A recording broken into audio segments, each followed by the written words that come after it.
It's Laura Eubanks of Design for Serenity, and for the next 2 days, we are back in Santee doing phase 2 for our wonderful clients Richard and Laura. We came in, would you say about a month ago? Yeah, and did phase 1, which was this stunning little display. Richard has done such a beautiful job of maintaining it to absolute perfection. Everything looks so good. And he was so excited about this. You got to understand, this gentleman didn't know anything about succulents, or for that matter, anything about Design for Serenity. And it was actually Rebecca Sweet, a designer up in the Bay Area, that recommended that he reach out to me. So he was really trusting, not knowing me, the channel, my unorthodox methods, the fact that I don't draw, all the things. He's like, okay, let's just do it. And he was so inspired that he contracted us to do what he's calling phase 2, which is this bed here that was a very, very, very, very hot mess of stuff, which we were able to get demoed at the end of phase 1. So we could then come in faster and, and knock this out. So currently, Greg did run into some irrigation problems when we did the demo. Our client had a large tree, a crepe myrtle here, that had wreaked havoc with the hard line, and it was broken in a really bad place and required a lot of time and effort to get it repaired. But repair it he did.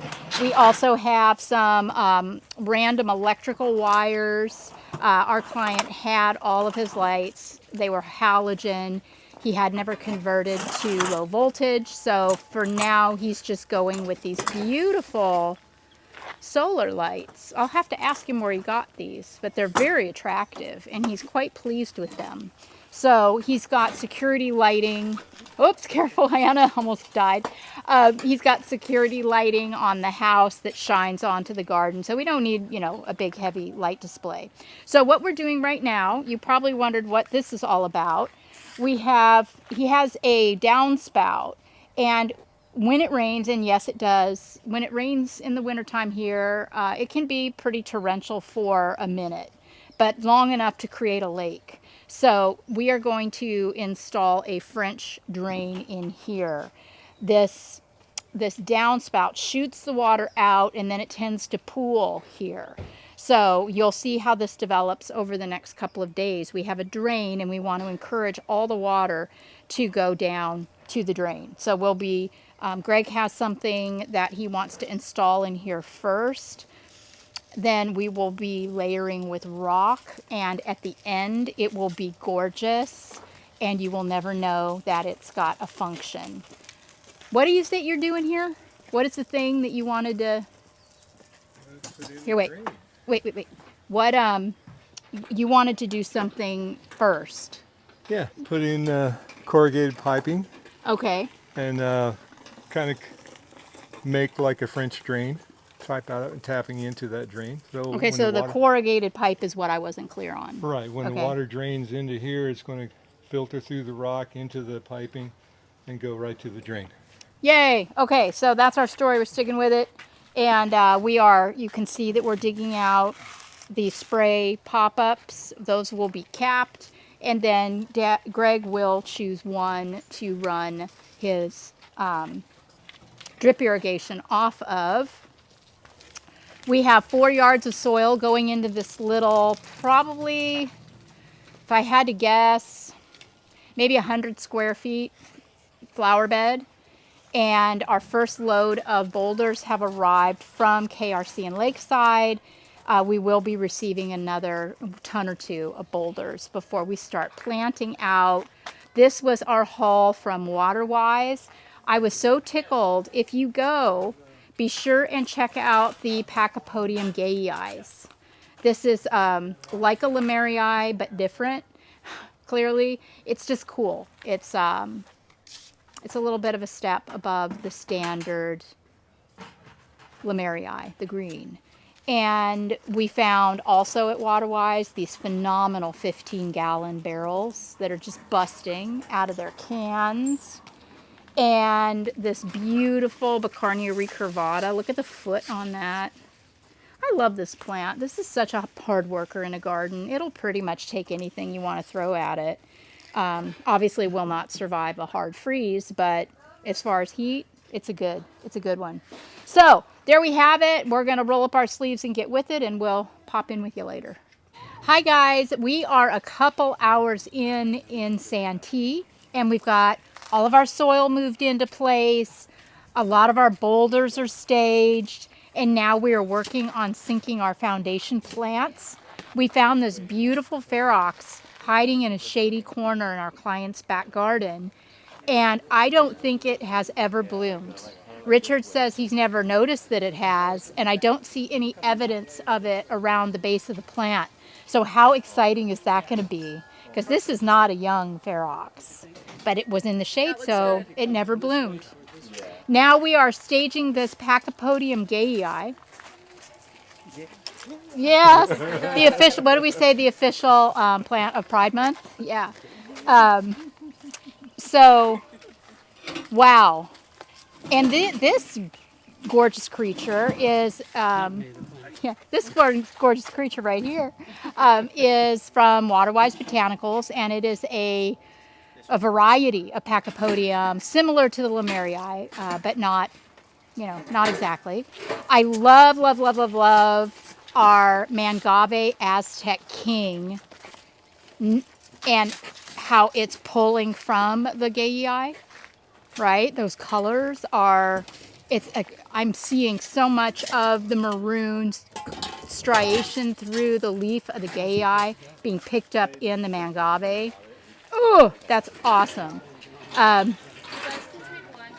We are getting ready right now to sink our variegated attenuata in this hole right here.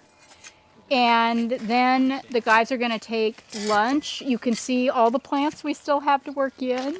There was a big moving truck slowly working its way down the street, and I gave my client a heart attack. I said, oh, look, the rest of my plants.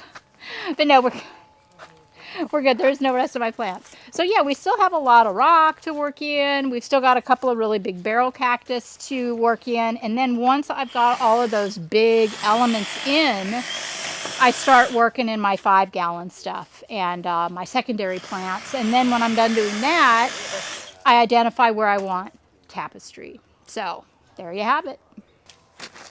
Okay, so it is the end of day 1. And whoopee, we have all of our planting, our foundation planting done. We installed a corrugated pipe and cover on top of about 5 inches of gravel. And that created, the drain that we needed. So the water will come into this over here and then run through the pipe down to the drain. So we were able to build up and plant, and you'd never know, just never even know.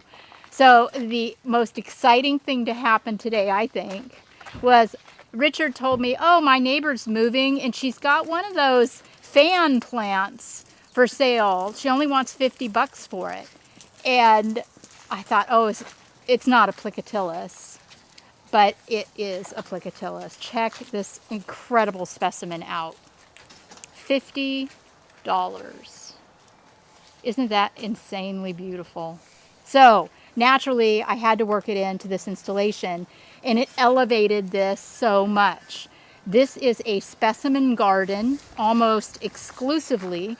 We will be running some tapestry through it, but you wouldn't have to. If your sensibilities lend more to just, specimens and air breathing and all of that, this would be stunning, and I would be completely down to just top dress this right now and get on our way.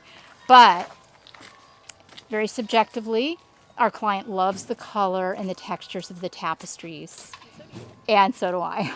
So we are going to be throwing tapestry in here as well to create, a living piece of art that will mirror and complement phase 1 that we did over here. Held up so well. Yeah, it's held up beautifully. It's been like, a whole month, but still, things could have gone sideways, but they didn't. So we're so excited to come back and do, to do more phases in this yard, but just wow. Yeah, this. Oh, and then you have this driftwood too. Yeah, and I still have my driftwood to stage, which I'm thinking it's going to go at the low point. But we'll see. I don't know. You know me. I don't know. So yes, we have now. We still have to irrigate this with subterranean drip. We'll have to do some trenching around the edges and, you know, I mean, just all things. So it's going to be another full day of work for sure. But I'm so excited for y'all to see the grand reveal tomorrow here in Santee. Bye, guys.